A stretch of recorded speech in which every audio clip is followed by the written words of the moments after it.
Ever wondered if your advertising dollar is really working for you? If your ad would have been here, you and more than 4 million people would be listening to it right now. Contact ads at xzoneradiotv.com. All Hit Radio.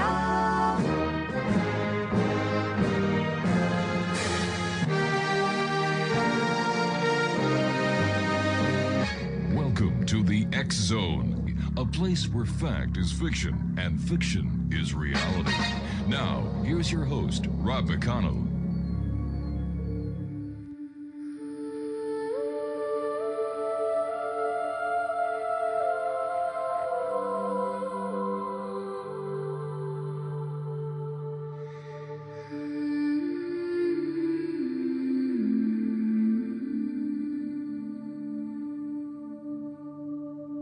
There's a whisper in the silence when the final breath is near.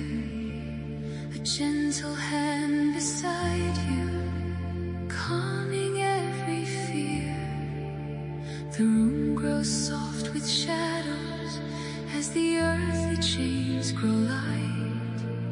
And somewhere in the distance burns a warm eternal light.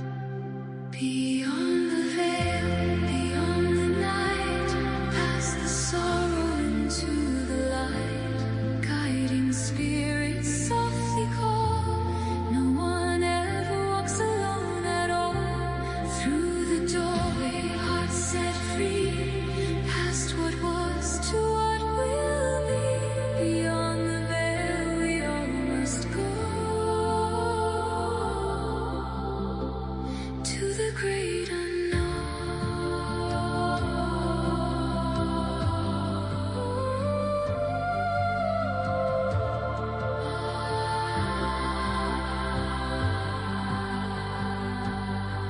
A death doula sits beside you with compassion in her eyes, helping souls release the pain as this world slowly fades goodbye. Older memories drift like starlight, every laugh and every tear. And loved ones gone before us seem suddenly so near. Through the voices on the radio, late at night on the X Zone, Rob McConnell asks the questions about the place we journey home. Do spirits cross in silence? Do they walk through heaven's door? Or wait beside the living till they're needed anymore? Beyond the veil, beyond the night, past the sorrow into the light. Guiding spirits softly call. No one ever walks alone at all. Through the doorway, hearts set free. Past what was to what will be. Beyond the veil, we all must go. To the great unknown. Do angels wait in silence? Do the heavens open wide? Are we energy eternal? On the other side, no one truly knows the answer till that moment finally comes. But maybe death's not ending. Maybe we're going home. And when the stars surround you and the fear has slipped away, you may hear the voices calling.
Beyond the Veil is available at www.xzbn.net. Welcome back, everyone.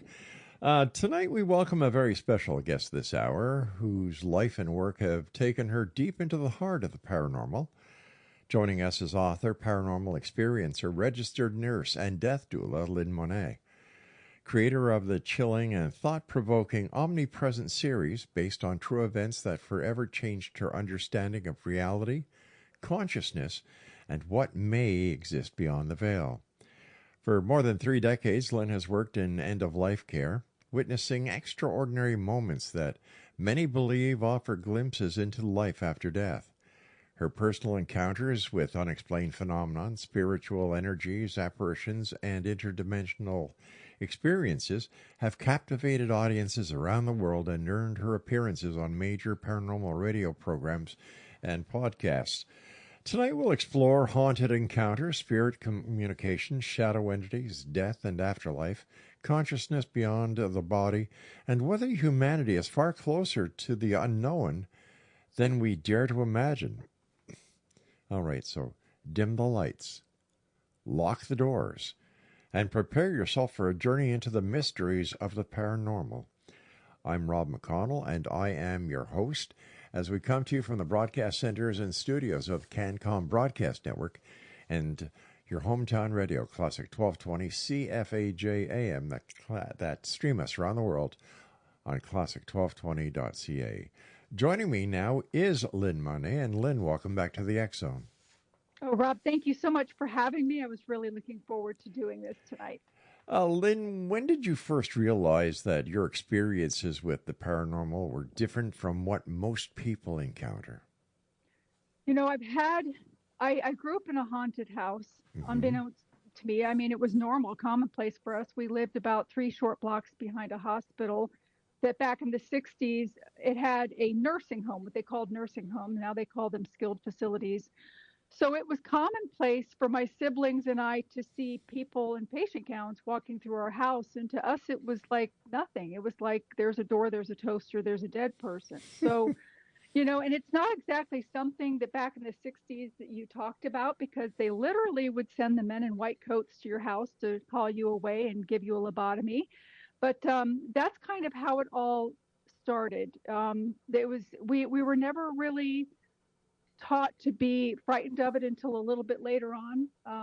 My mom went through a religion change, and I learned to be afraid of my gifts. But later in life, they all came back, and I was able to have many, many experiences in my field as a nurse and an end-of-life care nurse that I feel so blessed and honored to be able to have experienced.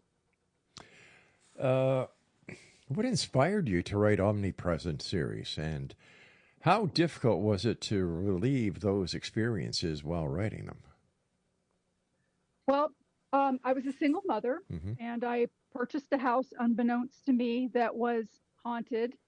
It was actually verified by a priest with the Georgia Paranormal called Andrew Calder. He since has passed away. May he rest in peace. And there were actually 2 demons and a young man that had hung himself in this house. It was so haunted, I never moved in. People were getting clawed to the point of bleeding as they stood next to me in this house. I'd never experienced anything like that in my life. But I realized, being a single mother, how little true, real help there really was out there for that sort of thing.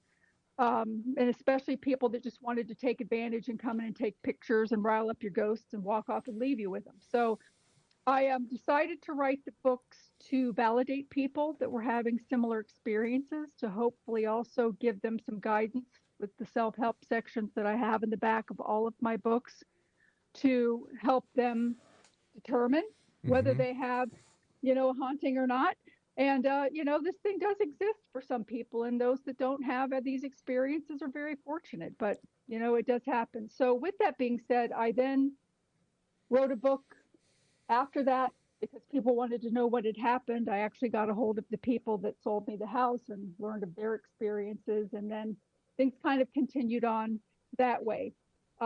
With that being said, my ability of the gift of second sight that I do have really blossomed during that time, and I was able to use it for more positive things than all of the dark oogie boogie stuff. Now, are you living in a haunted house presently? No. Okay. How did your children react to the paranormal activity inside the house that was haunted? Well, the thing is that I bought it and I never moved in. Okay, so they were never exposed to it. Well, they were exposed to it when I first went over to see the house. Mm-hmm. I, of course, wanted to come back later that afternoon and with my children because I wanted to make an offer.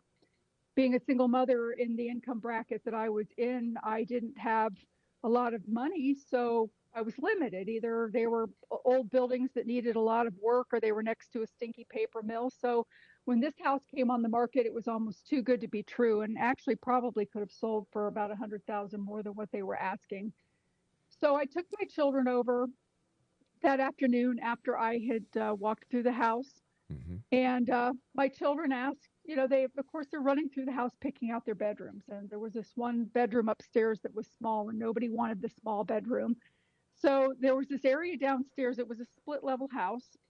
The foyer had the descending stairs going down and the ascending stairs going up. And I was upstairs with the realtor, and my kids asked if they can go downstairs. And I said yes. And within about 5 minutes, my daughter's back up, and she's 13. And she says, I don't want to move here.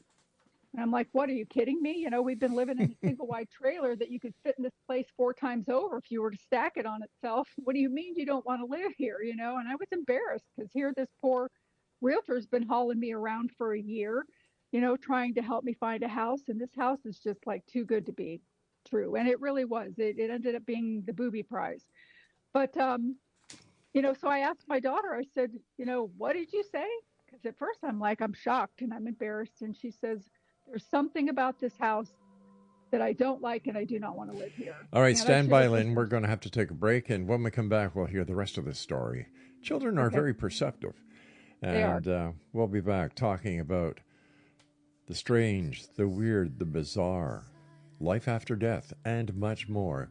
Here in the X-Zone with our special guest this hour, Lynn Monet. If you'd like to find out more about Lynn, her website is lynnmonet.com. I'm Rob McConnell. This is the X-Zone on the CanCom Broadcast Network and on your hometown radio, Classic 1220 CFAJ AM, here in St. Catharines, and they stream us on classic1220.ca. Don't go away. Beyond the veil, beyond the night, past the sorrow into the light, guiding spirits softly call. No one ever walks alone at all.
X-Zone Lynn Monet is our special guest. We're talking about her experiences and the Omnipresent series that Lynn is the author of. Once again, our website, lynnmonet.com. All right, Lynn, when we just before we went away to the break, you were telling us how your little one came to you. A little one, she was 13 at the time, came upstairs and said she didn't want to move there. So take it from there. Yeah, so being embarrassed, standing there with the realtor. I asked her again, and she, again, like I said, she said, there's something about this house that I don't like, and I don't want to live here. And of course, I'm thinking, oh, she's a teenager. She realizes she's going to be going to a different school. We're going to be moving away from her friends. And, she was just not wanting to move because she didn't specify what the issue was. So I went ahead and I made an offer on the house, finding that someone else had also made an offer on that house. And so I said a prayer, being, I am a Christian. So I said a prayer and, said, God, if it's meant to be, let it be mine. And so I ended up getting the call the next day that I had gotten it. Things had started to happen pretty much right away. We went to the house with the keys at the closing. The people that were selling me the house were about an hour late on that closing. And all of a sudden, I'm in the kitchen and I'm cooking some food, and my daughter comes to the doorway, my 13-year-old, and she said, "What did you want?" And I said, "I didn't call you." And she said, "Yes, you did." I said, "No, I didn't." She said, "You called me twice, and I told you that I was coming, and you called, then you called me again, and so what did you want?" And I said, "I heard you saying that you were coming, but I thought you were talking to your brother." And my son then comes in, he's peering in from underneath her arm, and he says, "Well, Mommy, I heard you call her too." So these things in the house did have an intelligence about them. They had quickly learned that I was the mommy lady. They learned the name of my children, and they were mimicking my voice. So these things do have an intelligence about them. And needless to say, because of some of the events that occurred, such as workers that I couldn't keep in the house, one of them, I actually got to find out what happened in the house because he was a cousin to someone that I was working with at the time. And but I ended up never actually moving into the house. I ended up finishing the renovations on it and selling the house. And anybody that wants to know, yes, I did try to tell the new owners, but I realized that during the time that the house was for sale, some of the issues that occurred with it, my mom was with me. We went in one day and the inside windows were just covered in flies. And there was no way for those flies to come in. There was no garbage. The toilet was flushed. There was nothing to draw them in there. And these flies had been in there for so long that they had left excrement all around the windows. And so that particular day, a couple was supposed to come with their children to look at the house. Unfortunately, they had canceled, and I had made the arrangements for them to come and see it in the house the day before. So those things hurt me. So I made arrangements for them to come the following day inside of my car. And the people showed up, and the similar thing happened where they brought two of their three children, and their children are running down the hallway, and they're picking out their bedrooms just like mine were doing. And all of a sudden, they ask if they can go downstairs, and I'm like, well, sure. They were up about 5 minutes. The little girl looked like a deer in headlights, and she said, "Tommy can have the creepy room downstairs. I'll take the little room." So in that time, I realized that I couldn't bring myself to sell the house to someone with children. And I ended up selling it to a retired couple that had moved up from Florida. They were a Baptist couple, and during the signing of papers we were doing in the house, we were leaving, and all of a sudden I hear the wife say to the husband, "Why did you push me?" And he said, "I didn't push you." And she said, "Yes, you did." And he said, "No, I'm 3 steps back from you. I can't even touch you. I didn't push you." And she's like, "Well, I didn't, I don't know what happened then." But there were, like I said, there were two demons, one of them that controlled that hallway. It was called a hell dog. That was there, that was verified. I had 13 different denominations of religion in there. I had multiple witnesses that would sign affidavits to the experiences that they had in the house. And at that point, I wasn't taking my children back there anymore. There was one night that my son had ended up with some issues that I'm like, there's no way. And after talking to a priest, finding out some of these scratch marks and things that can be left on people, I didn't know that. And these things were showing up on my children. Later found out that they were showing up on the children of the people that had sold me the house. So anyway, I ended up, telling them, a good conscience, I couldn't bring myself not to say something. So when they came out the double entry doors, I asked them, I said, "Do you believe in ghosts?" And they immediately cut me off, and they said, "No. We don't discuss those things. We don't believe in those sorts of things, and we're protected." And I'm like, okay, and I would have been honest. and told them, but I thought maybe they had something that I didn't have, and maybe they really were protected, but I just, and that's kind of how the Omnipresent series started. And then it went into several other books. As there is a dark side to paranormal, there's also a white side to paranormal, which paranormal is kind of a blanketed term that kind of gets a bad reputation because everybody thinks of the oogie boogie things. And it's not just that. There's beautiful side. They're the angels and beautiful things, things, loved ones that come in during the time of people passing. And I love the song that you played in the beginning of this because that is so true. People, even if there's not a physical soul in the room, people never die alone. There are so many loved ones on the other side that come in to assist them to cross over during a natural death. I should add that because there are 3 different kinds of death. There are near-death experiences, sudden death, and natural death, which most of us have, hopefully. The other ones are handled a little bit differently. But, I just, to bring comfort to people that have ever felt guilty because they weren't there when Mom took their last breath. She didn't die alone. Nobody does. So I just wanted to mention that too. But that's kind of how the series got started. So what other types of paranormal activity have you had in your life? Was this the only one that you had? No, I actually, after, you mean as far as the dark side or the light side? Because I've had the dark side. Okay, the dark side.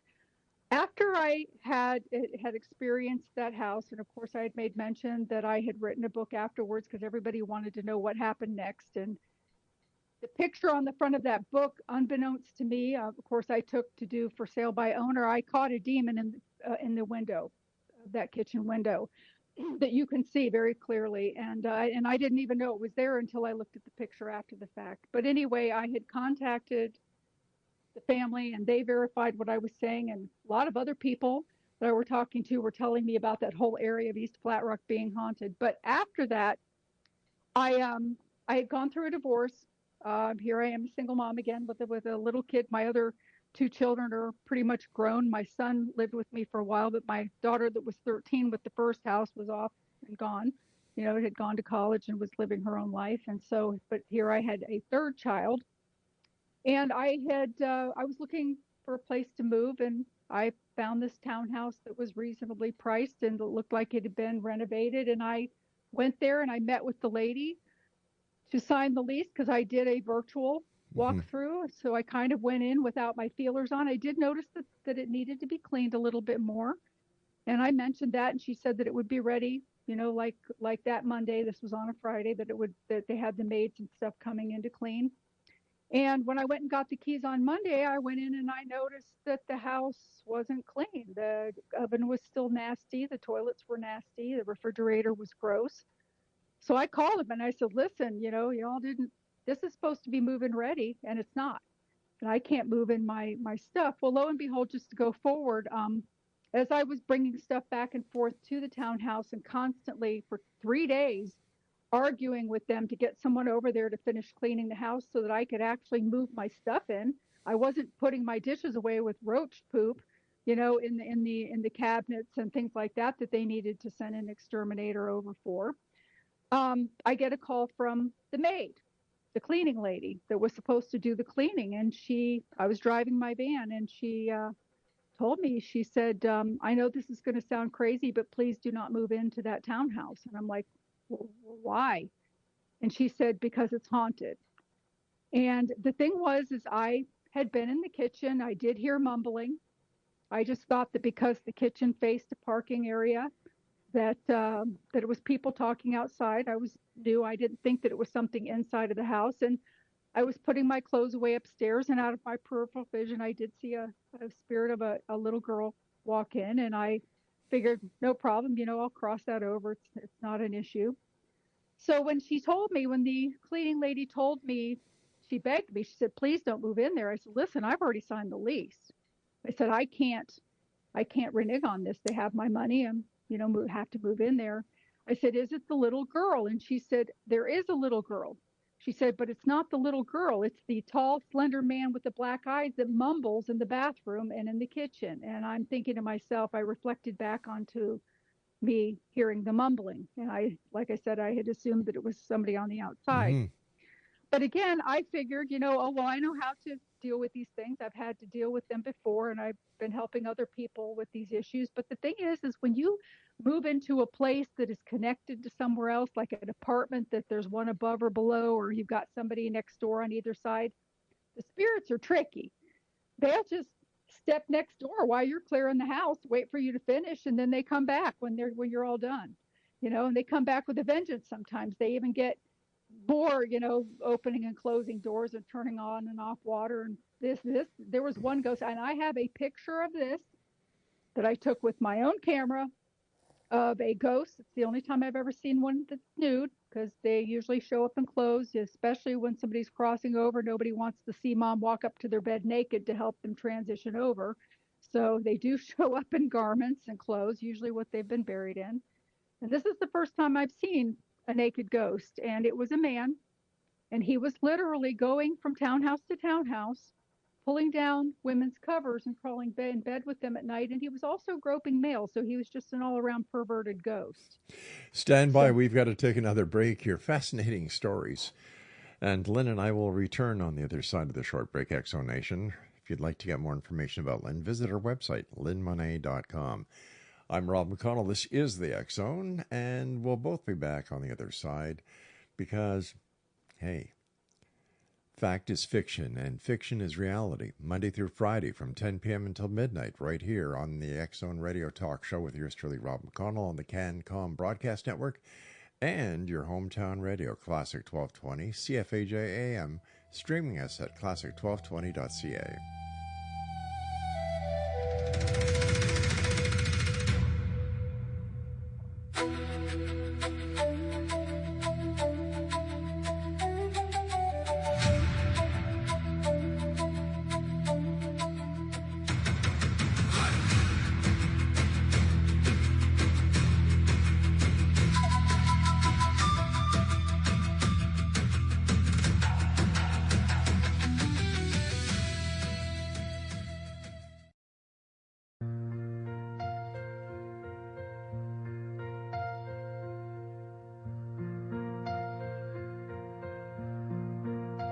Where the mist rolls in from the river's bend, and the willow weeps for the long dead man. Cannon smoke and musket cries still echo under haunted skies. In the shadows by Queenston's hill, you can hear the marchers still. Drums of doom and bayonets gleam, awakening soldiers from their dream. They rise from the ground when the moon turns pale, whispering names on a cold night's gale. Through the streets of Niagara on the lake they ride, ghostly eyes burning from the other side. Hear their boots on the cobblestone floor. The dead of 1812 march once more. Old Fort George in the candlelight. Welcome back, everyone. Lynn Monet is our special guest of this hour here in the X Zone. Her website, lynnmonet.com. All right, Lynn, it seems that you have a knack of picking up haunted places to live. Yeah, what is the deal with that? I questioned that, but, with each thing I've learned more, and I've been able to help people with situations like that. And, and having that maid tell me that, I actually called the company, the rental company, and told them, I said, listen, I need to get out of this lease. But of course they said that a haunting wasn't grounds to do that. They knew, because the maid had told me that she had told them that she gets feelings about places. And she even said that she was going to cancel their arrangements that they had with her cleaning company, because she never wanted to come back to that particular building again. Because it wasn't just my townhouse, it was a row of 10 And all of them were having activity, it turned out. We actually, before I moved out of there, we had several of us, about 7 of us from the 10 townhouses. We got our lawn chairs out, our camping chairs out. We sat out in the parking lot, and we were all sharing stories of what was happening, about the tapping on the nightstand next to the bed at night. And one lady was telling us about how she was sleeping and she thought that it was her husband cuddling her.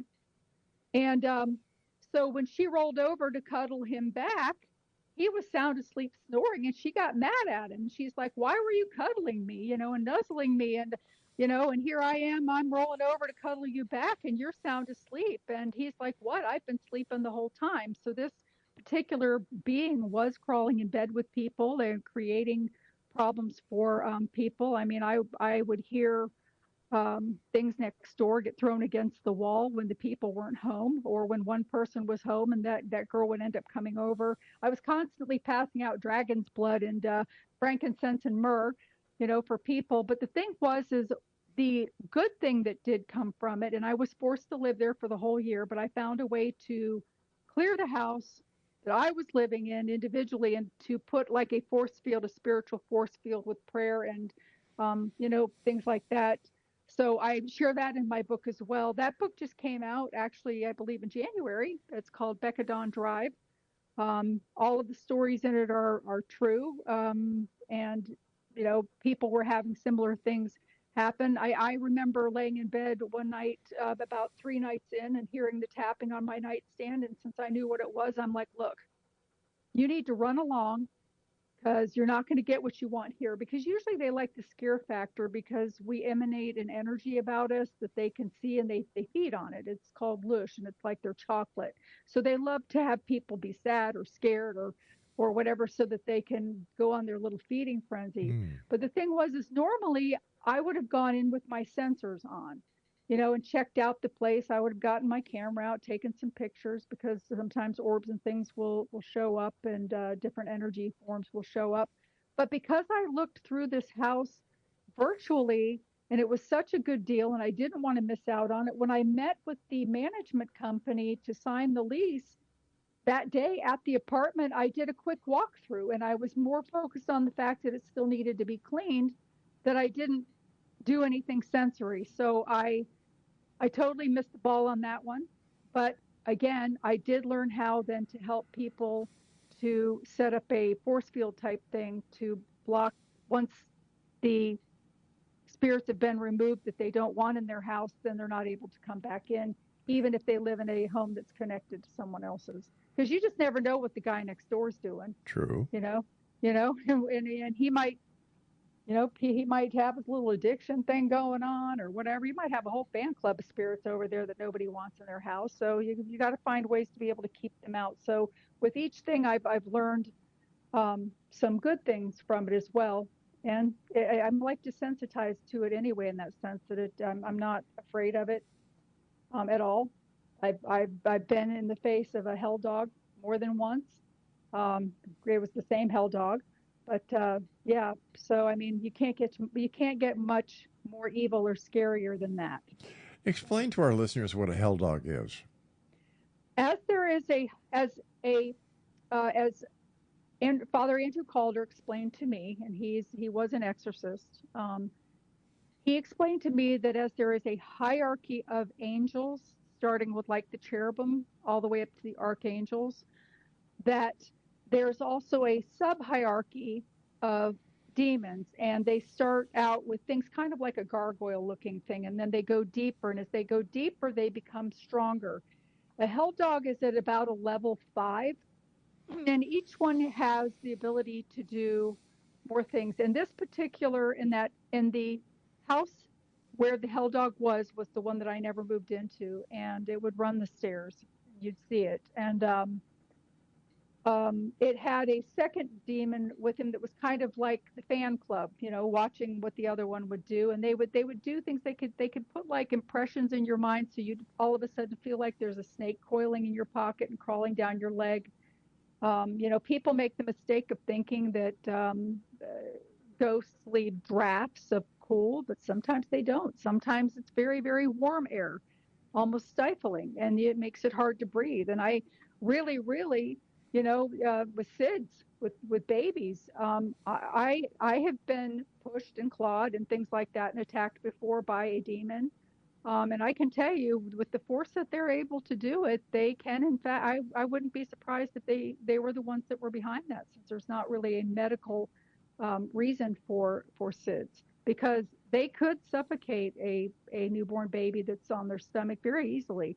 And then they feed off the loosh of the sadness and the grieving and the loss that it creates, with that sort of thing.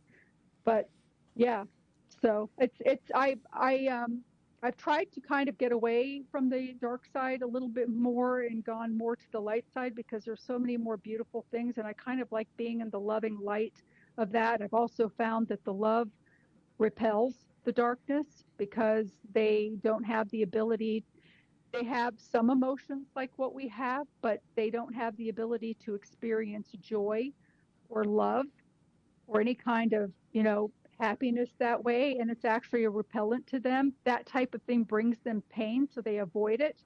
So, it's if ever you're scared and you feel like there's something creepy watching you, turn it around quick from tears to laughter, because that's the only way you're going to make it leave really quick. They'll leave like there's a stench in the room.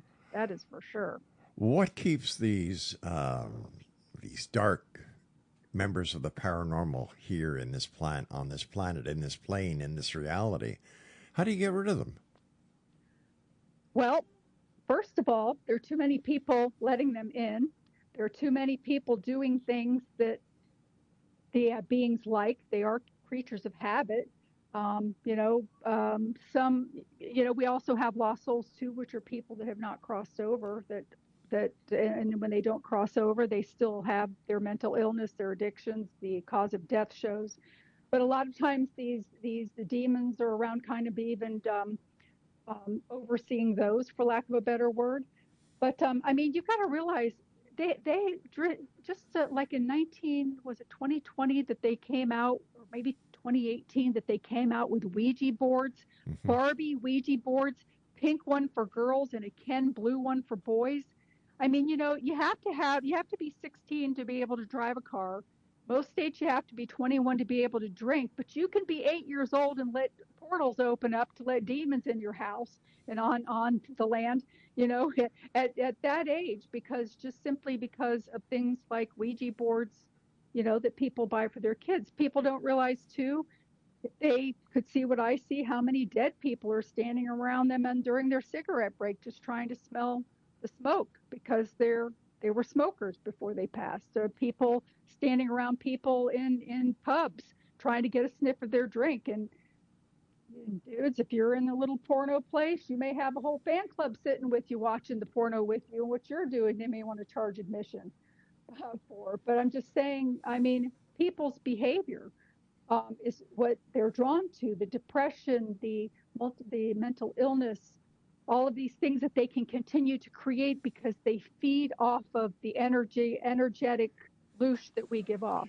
Okay, so if these negative energies are present and they are basically causing so much havoc, why don't the angels come over and beat the snot out of them?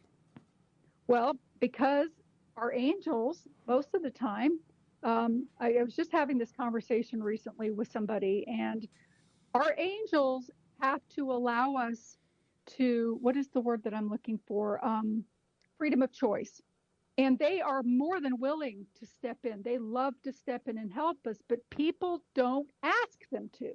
And they can't step in and help unless you ask them to. Why not? And that's just it. I don't know why it's that reeling, but it's what I've learned is a spiritual thing, that they just, we have certain contracts, from what I understand, that we follow, and there are certain lessons that we learn and things, and they are glad to come in and help. But I've talked to hundreds of people that are of the same belief, that, you need to speak up and ask for them to step in and help you.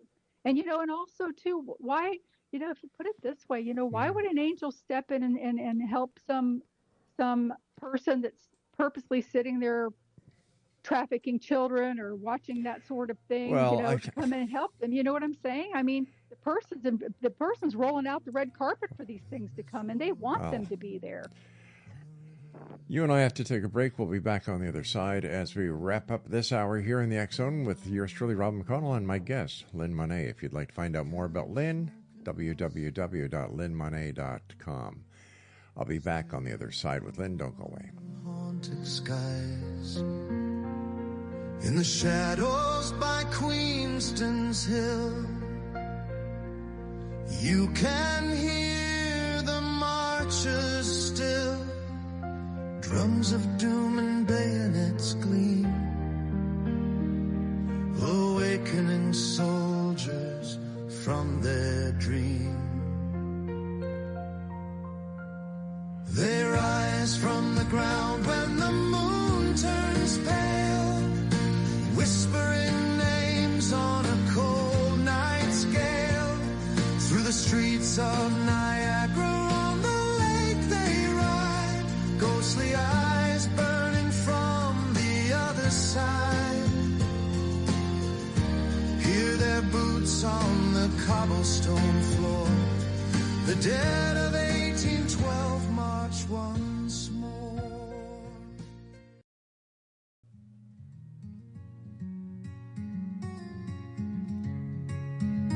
Today we gather, the candles are bright. It's your special day, everything feels right. June 11th, a moment so true. Happy birthday, Laura, this song's for you. You're my best friend, my partner, my light. Through every storm, you make life so bright. With every laugh, with every tear, you fill my days with all the cheer.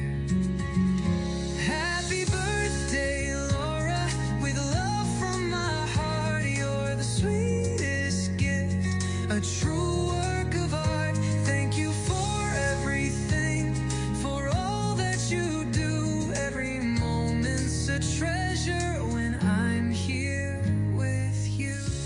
Lynn Monet is our special guest this hour, X Zone Nation. Lynn, the battle between good and evil has been going on since the beginning of time. Mm-hmm. If good is so powerful, and I understand that in order for good to come in and work against evil, that we have to say, please come in and give us a hand. Why don't they come in and once and for all eradicate all the evil in the world so that we can all live in peace, love, and joy? There are lessons in everything, and we can't learn some of the lessons that we need to get closer. And some people call it source, some people say God. My word for that is God. Mm-hmm. Whatever people choose, is to come closer to God and to be more God-like, and to follow that path.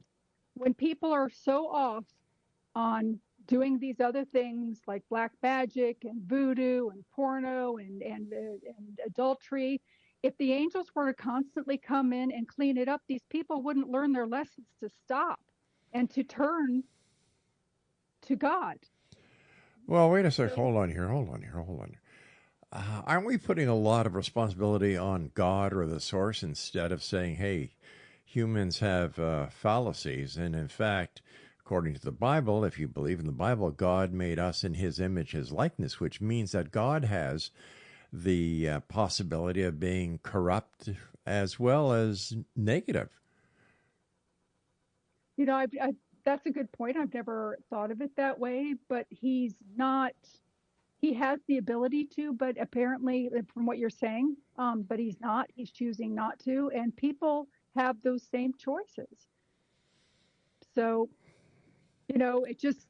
they can't learn their lessons to, God is not pushy. He loves us unconditionally, anyway, but, Mm-hmm. he allows people to flounder because there are the lessons in those things that they need to learn. And if so, it's like even with a teacher, you take your homework home and they say, don't let your parents can help you, but don't let them do it. Yeah. Because you need to learn. So it is a learning experience. And really, I mean, as hard as Earth is here, there's got to be, this is like a big school here. Okay, so let's go right to the very beginning. Okay.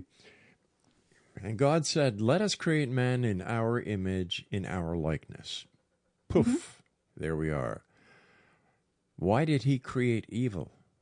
Or why did he, wait a second, or why did he allow evil to exist? I know the old saying, well, he doesn't want to interfere, that we have lessons. But he's the teacher. And if the teacher allows negativity to come in, the teacher is no better than the negative that affects a person's life. That is a good point. However, he made the mistake of throwing a woman in the mix. Well, I don't think that was a mistake. No, I know, of course not. But I'm just saying the woman kind of, it all started with the apple. So if you want to go that route where there was the defiance, there's still so many things that we won't know for sure. They're speculative until we actually cross over and get there and can ask him ourselves. But what happens? But what happens if what we've learned so far is just man's own words, that Moses, who wrote the first 4 books of the Bible, decided to create this phenomenon in order to try to explain some semblance of life itself. And that you're right. The events that are portrayed in the Bible never happened. Could very well be. We could just have a bunch of aliens up there running us around like we're a video game. Not even aliens. Not even aliens. Let's drop the paranormal here for a second. Mm-hmm. What about basic reality?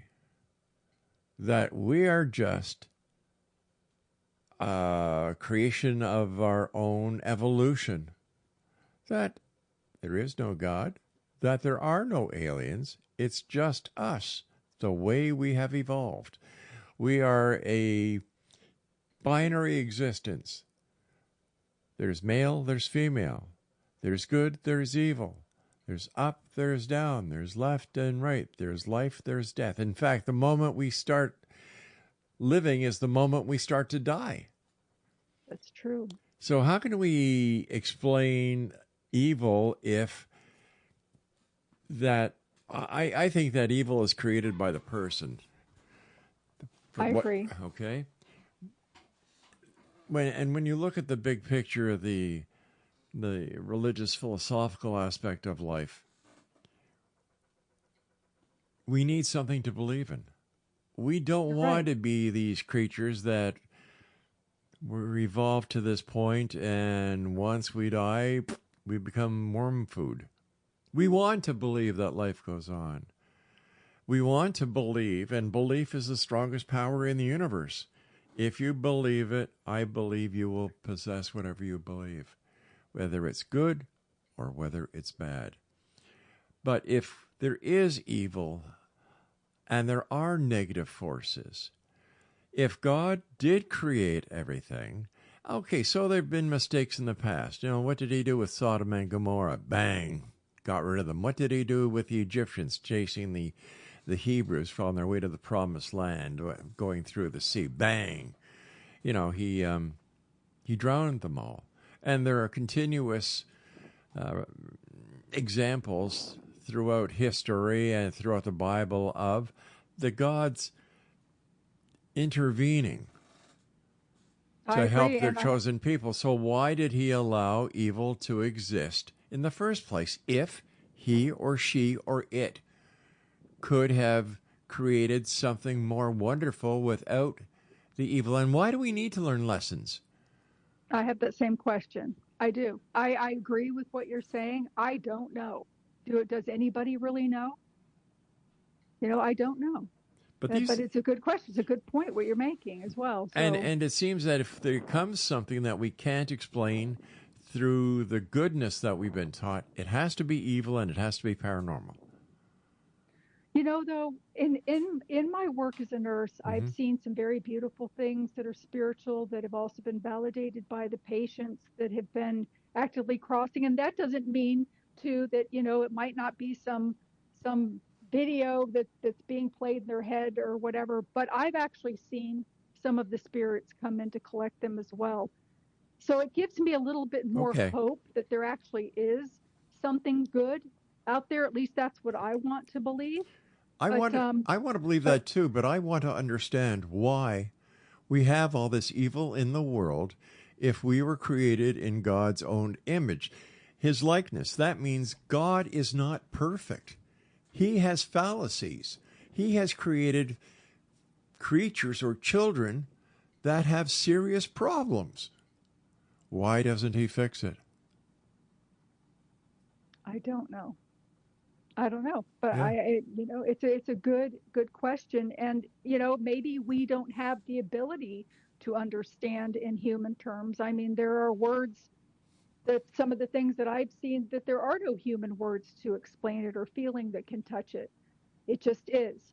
So, you know, we just may not know until we finally have our chance to find out when we get there, to find out what it actually truly is. So, but I don't know. Yeah. I've got about 2 minutes left before we have to say so long. What would you like to tell the Exo Nation about passing and what the other side is like based on those you have helped to cross?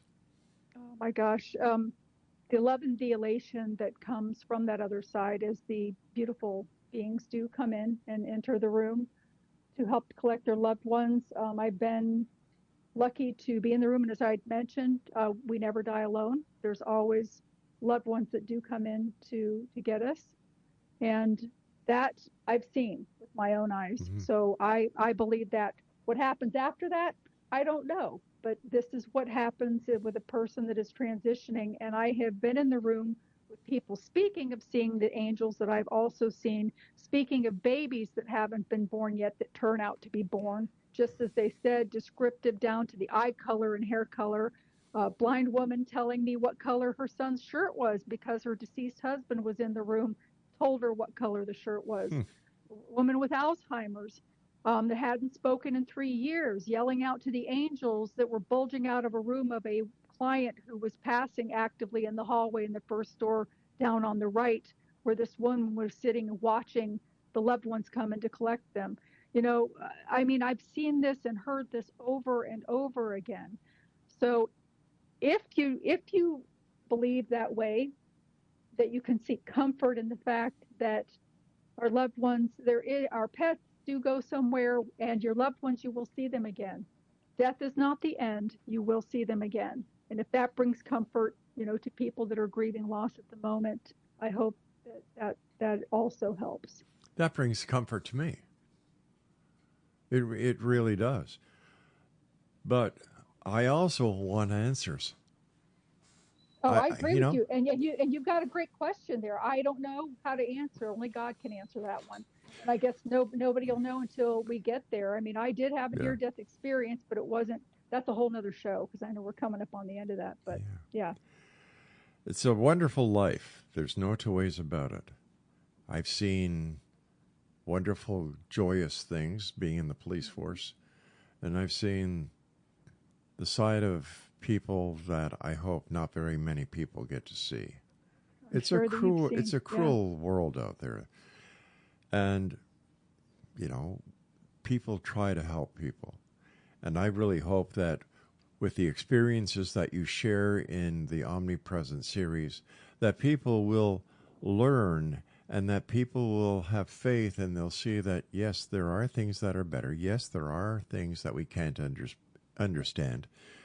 And yes, if they've themselves have had these experiences, they'll have the comfort that they're not alone.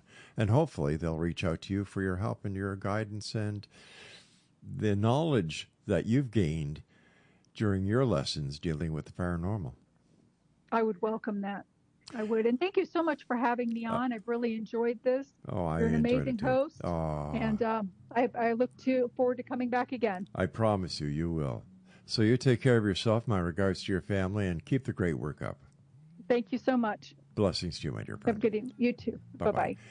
I'll be back on the other side of this break, or if your station is one of the stations that only take the 1 hour or 2 hour instead of the multiple hours that we do this show. I'll see you the next time you join us here in the X Zone. I'm Rob McConnell. Have a great night.